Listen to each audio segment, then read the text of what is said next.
Supporters, well, as you can imagine, the fallout has begun.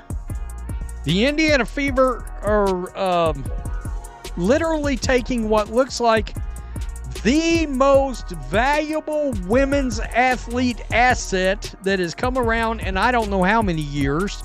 Certainly for women's basketball, they are taking this asset, an asset that I contend is worth more than every player in the WNBA combined. We're breaking down the chaos, the collapse, and the uncomfortable truth that when Caitlin Clark lands, the WNBA doesn't just stumble in nosedives, grab your popcorn and your injury report, because this unraveling is uglier than a breakup via group chat. The WNBA just pulled off the greatest disappearing act since Houdini, because the moment Caitlin Clark went down, the league's momentum, interest, ticket buzz, and ratings flatlined. It's like someone unplugged the entire operation when Clark iced her groin. News that Caitlin Clark is out with a groin injury. Now, if you guys have been watching the Indiana Fever and Caitlin Clark play over the past 3 games, it is very clear that Caitlin Clark is not feeling like Caitlin Clark. She has only made 1 3-pointer in her last 3 games, and even just last game, she only had 6 points. But it wasn't only her performance on the court that was worrying fans, it was also just her demeanor, her energy. It felt like something was wrong. She wasn't hyping up the crowd like she normally does, and even in her pre-game routine, she was doing some things different. After Caitlin Clark suffered a slight injury, the WNBA abruptly went from being a must-watch to barely a whisper, and the league began to reverberate like a sound check in a deserted gym.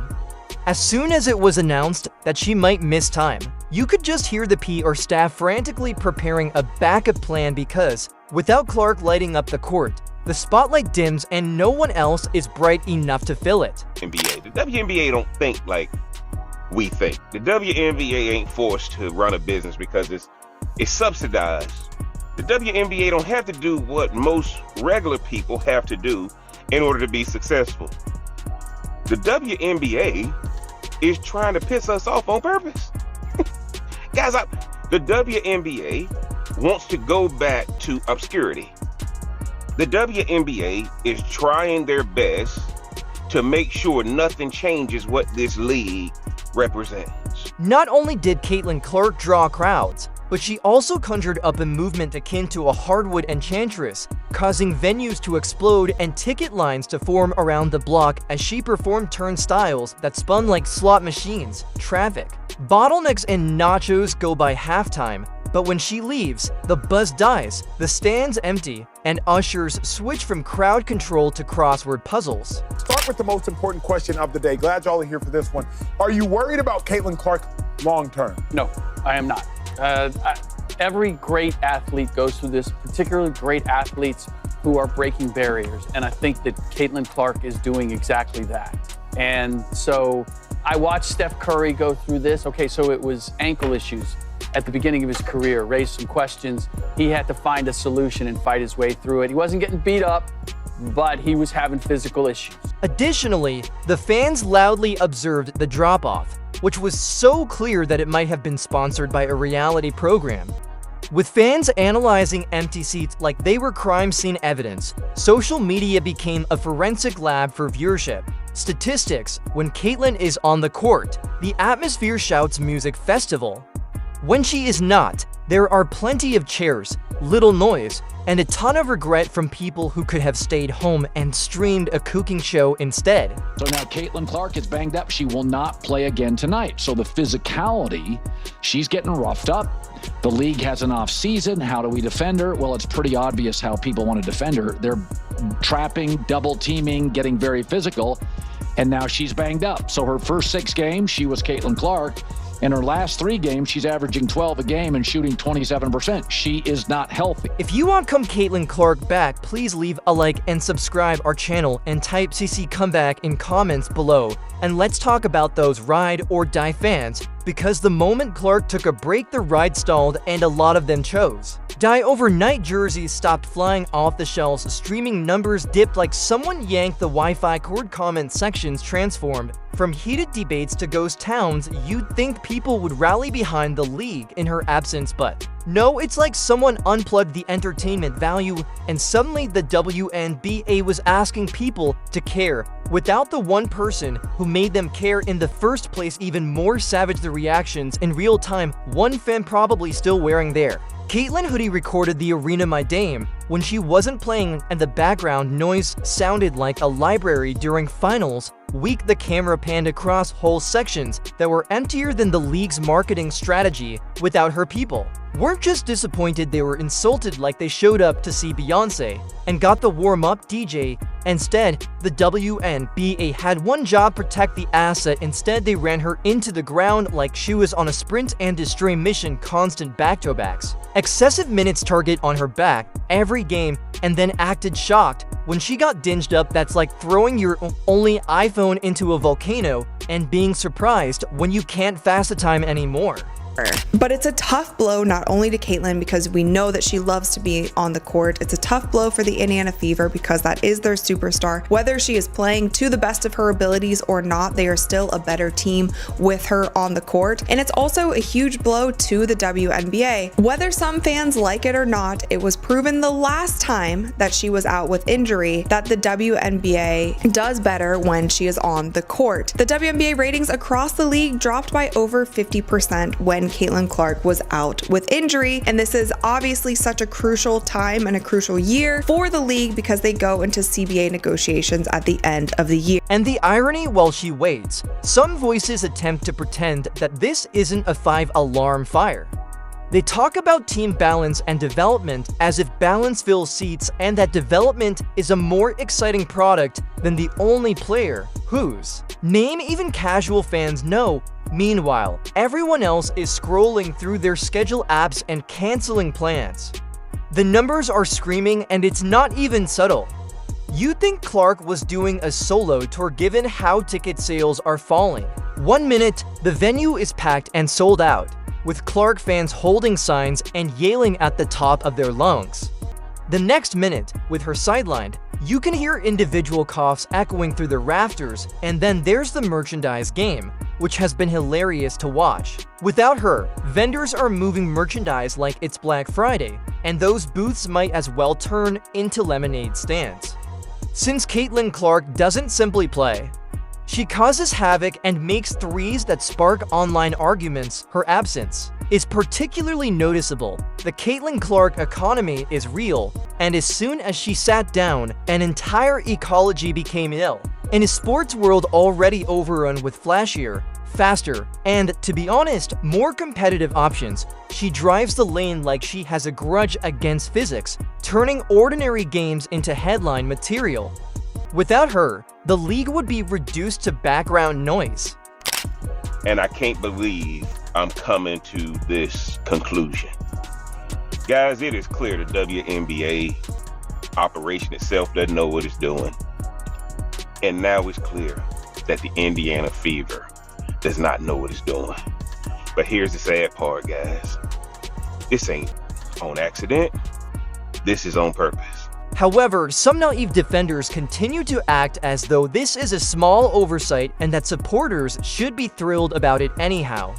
They are trying to rally around players whose greatest achievement is retweeting memes about Caitlin Clark, while watching teams fumble fundamentals in front of a politely bored audience. It's more than a simple downgrade.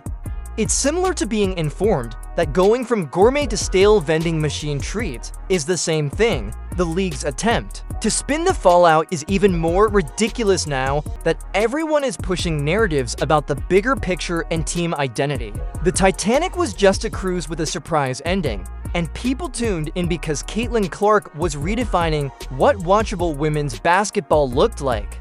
They wanted fireworks, not flickering candles, and when the fireworks are gone, no one pretends the candles are good enough. Meanwhile, Caitlin Clark's absence has unintentionally revealed just how lopsided the league's appeal is. It's not parity, it's dependency.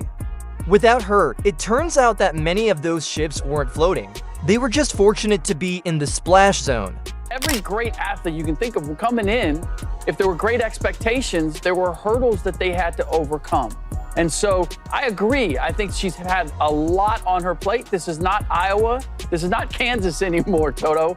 This is the WNBA. This is the world. And she's got a lot on her shoulders. But I've seen every player, great player, who's had to adjust to that and accommodate it.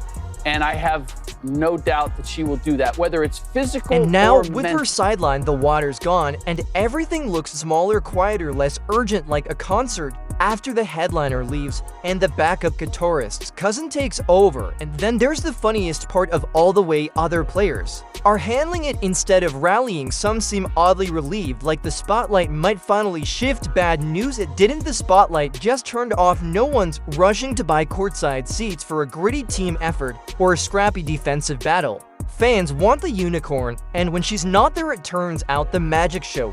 Just a bunch of assistants pulling scarves out of sleeves. Even worse, the broadcasters are struggling to pretend it's business as usual with Caitlin on the court commentary. Is electric, every movement is a story. Without her, it's 2 hours of trying to sound impressed by layups. The energy drops so hard, even the microphone seems sad. And let's not forget the conspiracy theorists. Oh, they're having a field day, some swear. The league secretly wanted her out for a while, that her shadow was too long and her popularity too inconvenient. But here's the twist: even if that were true, this break only proved how desperately they need her. You can't build a house and then remove the foundation and expect it to stand. Caitlin, when did you guys find out about this groin injury, and how much of an absence do you expect from her beyond today? Yeah, late last night. I think it's very much a day-to-day thing, how she responds to treatment.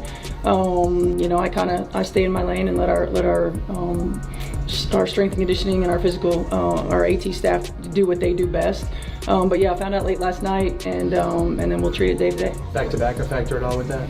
I mean, I don't know if it's a factor from a physical standpoint, from an athletic training standpoint.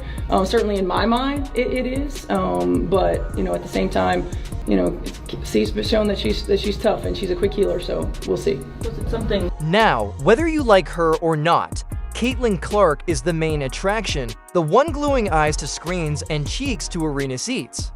Without her, the WNBA isn't even attempting to fake relevance.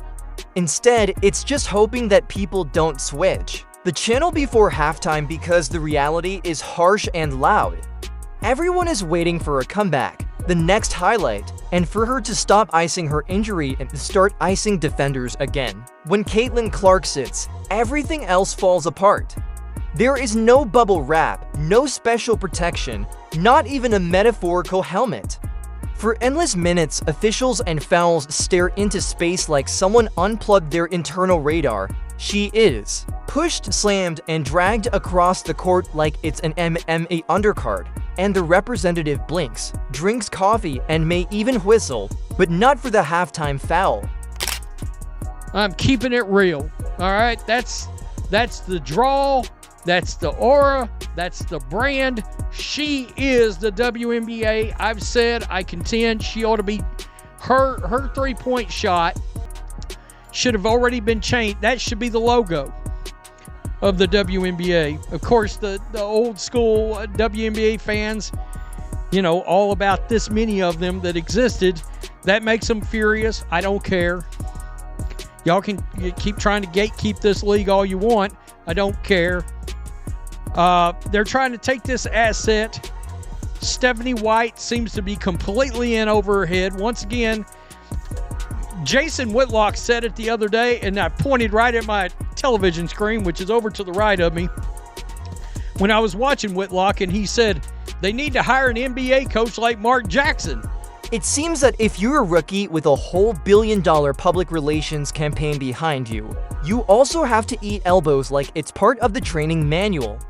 The worst part is that it's no longer subtle. Instead, it's not situational or even occasional. Rather, it's systematic, almost like there's an unwritten group memo floating around locker rooms that says, if it's Caitlin, it's fair game. Other players are fouling her like they've got coupons for extra hits they're sending her to the floor like it's a contest. Like there's a prize for the most takedowns in a single game, and the WNBA shrugs one ankle tweak and fans start writing eulogies, but somehow the league refuses to do the most basic thing you do with your star: protect her. You will eventually lose your most valuable player. They get beaten into the hardwood every game and you do nothing. She's a lot like Michael Jordan, is the physicality of the league. And basketball has always been this way. If you can't figure out how to stop somebody, Steph Curry faced some of this. In basketball, the answer is always get physical with them. Make them uncomfortable. Rick Pitino was on yesterday and talked about Caitlin Clark. She's a great passer. She reminds me of Steph Curry when Steph Curry came into the league. She's doing what Steph did early on. She has unbelievable range. She has great vision. She's a terrific passer. You know, she's physically a little weak, but she'll get stronger as time goes on. But she really understands how to play, and she reminds me of the female version of Steph Curry. Incredible range. And once she's out, good luck explaining to fans why they just paid to watch a scrappy defensive matchup between two teams averaging 42 points a game. Spoiler, no one wants that. They want the fire, the flare, the flash. They want the Caitlin Clark experience, and every hit she takes uncalled is a direct hit to the league's wallet and credibility. But no, instead of tailoring the rules to protect the league's hottest asset, the WNBA is acting like she's just another name on the roster. Like she's lucky to be here, as if she didn't just resurrect interest in a product that was drifting dangerously close to the forgotten sports, all next to lacrosse and televised darts. And it's not just bad strategy, it's outright sabotage every time she steps on the court. The WNBA trends every time she scores. Twitter erupts when she speaks. ESPN listens, and yet the officials are swallowing their whistles like it's a competition, because this isn't about favoritism, it's about reality. Every major league protects its stars. The NFL has so strict quarterback regulations that you would believe they were protecting state secrets. Just as Caitlin might come away from the WNBA with a trophy constructed of wasted opportunities and broken storylines, the NBA gives its marquee players enough foul calls to fill a rule book. There are more videos on the screen if you liked and subscribed.